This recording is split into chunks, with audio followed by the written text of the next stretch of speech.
बिस्मिल्लाहिर्रहमानिर्रहीम। Welcome to Pacific group of colleges Multan campus. आज का लेक्चर हमारा चैप्टर नंबर 17, लेक्चर नंबर 5 और टॉपिक्स हैं आज के neurons and reflex arc. Matric में आप लोगों ने पढ़ा हुआ है कि जो न्यूरॉन्स होते हैं they are the structural and functional unit of the nervous system, और इनका काम ये होता है कि ये नर्व इम्पल्सेस जो होते हैं उनको आगे पहुंचाते हैं, या जो आसान अल्फाज में कि जो मैसेज होता है उसको आगे ट्रांसपोर्ट करते हैं या ट्रांसमिट करते हैं। तो यहाँ पर एक लफ्ज आपके लिए एक नया होगा, which is called neuroglia. Neuroglia क्या चीज है कि वो हायर एनिमल्स के अंदर half of the nervous system neuron से बना होता है और half of the nervous system neuroglia से बना होता है। तो ये आपने याद रखना है। न्यूरोग्लिया का रोल क्या होता है कि ये न्यूट्रिशन प्रोवाइड करते हैं न्यूरॉन्स को, और इसके अलावा प्रोटेक्शन के लिए इम्पोर्टेंट होते हैं। There are 3 functional types of neurons, ये भी आप लोगों ने पढ़े हुए हैं। सेंसरी होते हैं, एसोसिएटिव, इंटर, जिसे हम रिले न्यूरॉन या एसोसिएटिव न्यूरॉन्स कहते हैं, और मोटर न्यूरॉन्स होते हैं। तो ये 3 तरह के न्यूरॉन्स पाए जाते हैं और इनके हर एक का डिफरेंट फंक्शन है। न्यूरॉन्स, इनके फंक्शंस को पढ़ने से पहले स्ट्रक्चर पढ़ लेते हैं कि न्यूरॉन्स का स्ट्रक्चर क्या है। वेरी इंपॉर्टेंट लॉन्ग क्वेश्चन भी है कि right on the structure of the neuron. Neuron के पार्ट्स में मेन पार्ट जो आता है इनका, वो 2 पार्ट्स हैं इनके। एक डेंड्रॉन या डेंड्राइट्स कहते हैं और एक एक्सॉन होता है, उसके दरमियान में सेल बॉडी होती है। तो जो डेंड्रॉन है या डेंड्राइट्स है, the one which carry impulse towards cell body, that is called dendron. ठीक है जी। And if it is single fibre, but if smaller fibres they are called dendrites. Singular को डेंड्राइट्स कहते हैं और प्लूरल डेंड्रॉन होता है। ठीक है जी। और इसका मतलब आपको डायग्राम से समझ आ जाएगा कि यहाँ डायग्राम में जो ये आपके सामने नजर आ रहे हैं, दीज आर द डेंड्राइट्स। ठीक है जी। और ये डेंड्राइट्स होते हैं, ये मैसेज को लेके आते हैं towards cell body. Okay okay जी। जबकि एक्सॉन जो होते हैं they are away from the cell body, cell body से दूर जा रहे होते हैं। ठीक है जी। तो ये आपने ज़हन में रखना है, टुवर्ड्स सेल बॉडी आ जाए तो डेंड्राइट और away from the cell body आ जाए तो एक्सॉन। ओके जी। तो axon, the processes conducting impulses away from the cell body, they are termed as axons, and these may be more than a meter long in some neurons. कुछ neurons में इनकी length जो होती है 1 metre से भी ज्यादा होती है। Nasal granules, very important short question. Nasal granules, they are present in the cell body and they are composed of rough endoplasmic reticulum and Golgi apparatus, and some of the microtubules, neurofibrils, rough endoplasmic reticulum and mitochondria, they are also present in exoplasm. जो axon होता है उसके अंदर ये पाए जाते हैं organelles. और अगर पूछा जाए कि सेल बॉडीज में कौन सी ऑर्गेनेलीज होती हैं तो उनका नाम रफ एंडोप्लाज्मिक रेटिकुलम और गोल्गी एपरेटस है। और अगर पूछा जाए कि एक्सॉन के अंदर कौन सी ऑर्गेनेलीज होती हैं तो उनमें आरईआर होती हैं, न्यूरोफाइब्रिल्स होते हैं, माइक्रोट्यूब्यूल्स होती हैं एंड माइटोकॉन्ड्रिया होता है। नेक्स्ट पार्ट है न्यूरॉन का, इसका नाम सेल बॉडी, जिसे सोमा भी कहते हैं, which is the nutritional part of the cell. और इसका काम जो होता है बायोसिंथेसिस ऑफ द मटेरियल से है, वो मटेरियल जो कि न्यूरॉन की ग्रोथ के लिए, मेंटेनेंस के लिए लाजमी होता है। और next, if the cell body of the neuron remains intact, it can regenerate axonal and dendrite fibres. के जो सेल बॉडी होती है वहां से ये इसके पार्ट्स होते हैं वो निकलते हैं, डेंड्राइट्स, एक्सॉन निकलते हैं। But neurons once mature do not divide. याद रख लीजिएगा कि ये जी0 फेज में चले जाते हैं, जैसे चैप्टर नंबर 21 में मेंशन है कि जी0 फेज में जब जाते हैं न्यूरॉन्स के सेल्स होते हैं या आई के सेल्स होते हैं तो फिर जाके ये जनरेट नहीं करते। ओके ओके जी। तो डायग्राम आपके सामने है। सेल बॉडी है, इसके अंदर न्यूक्लियस है और ये डेंड्राइट्स हैं, एक्सॉन है, और ये एक्सॉन के ऊपर माइलिन शीट पाई जाती है। और ये जो पार्ट्स है इन्हें हम कहते हैं नोड ऑफ रेनवायर कहते हैं। और ये एक्सोनल टर्मिनल्स है which connects the next dendrite of the next neurons. Okay, यहाँ से भी मजीद क्लियर हो जाएगा इस डायग्राम से भी कि डेंड्राइट ये सेल बॉडी और ये एक्सोनल टर्मिनल्स और दरमियान में these are the Schwann cells जो कि माइलिन शीथ, एक्चुअली ये मेम्ब्रेन होती है जो कवर करती है एक्सोन को, और वो न्यूरॉन्स जिनके बाहर ये माइलिन शीथ पाई जाती है उसे माइलिनेटेड न्यूरॉन्स कहते हैं, जिनमें नहीं होती उन्हें नॉन माइलिनेटेड न्यूरॉन्स कहते हैं। क्लियर हो गया जी पॉइंट? इस डायग्राम से भी मजीद क्लियर हो जाएगा। इसकी 3 टाइप्स हैं, जैसा कि आपको मैंने बताया कि सेंसरी है, मोटर है और इसके अलावा इंटर न्यूरॉन्स होते हैं। तो ये हमारे टेक्स्ट बुक में डायग्राम के नीचे मेंशन है यहाँ पे कि dendrites unlike the axon often give a spiny look. जो डेंड्राइट्स होते हैं वो स्पाइनी लुक देते हैं, जैसे कि आपके सामने है यहाँ पे, यहाँ डेंड्राइट्स हैं और ये स्पाइनी लुक दे रहे हैं।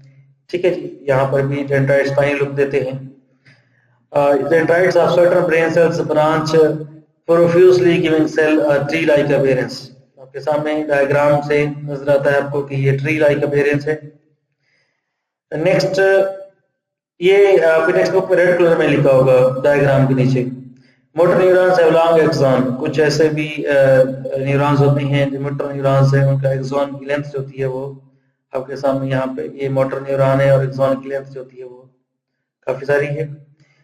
ओके जी, और इनमें माइलिनेटेड होते हैं। और इसके अलावा note the presence of the many granules in the cell body and the dendrites and their absence from the axon. कुछ ऐसे भी होते हैं जिनमें ग्रेन्यूल्स होते हैं, वो पाए जाते हैं, जो कि हम अभी पढ़ चुके हैं, नीजल्स ग्रेन्यूल्स। इसके अलावा हमारे टेक्स्ट बुक में लिखा हुआ है कि सेंसरी न्यूरॉन्स के अंदर only one fibre which branches a short distance. इसका आपको मैं डायग्राम से समझा देता हूँ।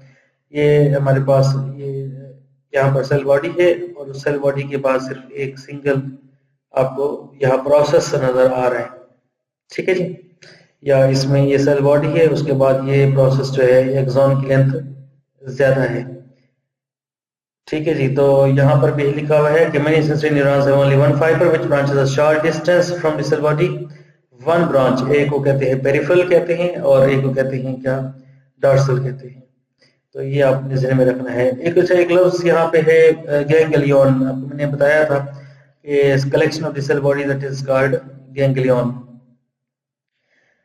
ओके, नेक्स्ट है कि except from terminal portions. Now what are terminal portions? Diagram से बताया तो आपको कि ये जो लास्ट पार्ट्स होते हैं इन्हें कहते हैं टर्मिनल पोर्शंस कहते हैं। तो except from terminal portion the entire fibre is structurally and functionally of the axon type even though the peripheral branch impulses towards the cell body। इसका आपको यहाँ से समझा देते हैं यहाँ पे कि ये इनके अंदर जो ब्रांच होती है ये ट्रेवल कर रही होती है, that is away from the cell body. ठीक है जी, तो ये पेरिफेरल होती है। और एक लफ्ज और पेरिफेरल है, पेरिफेरल नर्वस सिस्टम से है। और पेरिफेरल नर्वस सिस्टम आप जानते हैं कि जो कि हमारे ब्रेन और स्पाइनल कॉर्ड के अलावा हमारी बॉडी में होता है। तो जो सेंसरी न्यूरॉन्स हैं और जो मोटर न्यूरॉन्स हैं, ये याद रख लीजिएगा, ये पेरिफेरल एरिया में पाए जाते हैं या ये पेरिफेरल नर्वस सिस्टम को बनाते हैं। जबकि जो सेंसरी के अलावा जो न्यूरॉन्स इंटर न्यूरॉन्स होते हैं, जिसे हम रिले न्यूरॉन्स भी कहते हैं, तो ये एसोसिएटेड न्यूरॉन्स भी कहते हैं, तो ये पाए जाते हैं सिर्फ और सिर्फ सेंट्रल नर्वस सिस्टम के अंदर। तो ये वाली बात यहाँ बताई हुई है कि जो इसका पेरिफेरल पोर्शंस होते हैं वो होते हैं इसके अंदर जो पार्ट है which is called peripheral nervous system. Again repeat कर देता हूँ, सेंट्रल नर्वस सिस्टम, ब्रेन और स्पाइनल कॉर्ड। इसके अलावा जो हमारी बॉडी में बाकी पार्ट्स होते हैं वहां पर न्यूरॉन्स जो पाए जाते हैं उनका नाम सेंसरी और मोटर न्यूरॉन है। इफेक्टर्स वो होते हैं जहां पर मोटर न्यूरॉन अपना मैसेज पहुंचाता है ताकि वो रेस्पॉन्स को शो करे, और वो दो तरह के होते हैं, वो मसल्स भी हो सकते हैं और वो ग्लैंड्स भी हो सकते हैं। दो तरह के इफेक्टर्स होते हैं।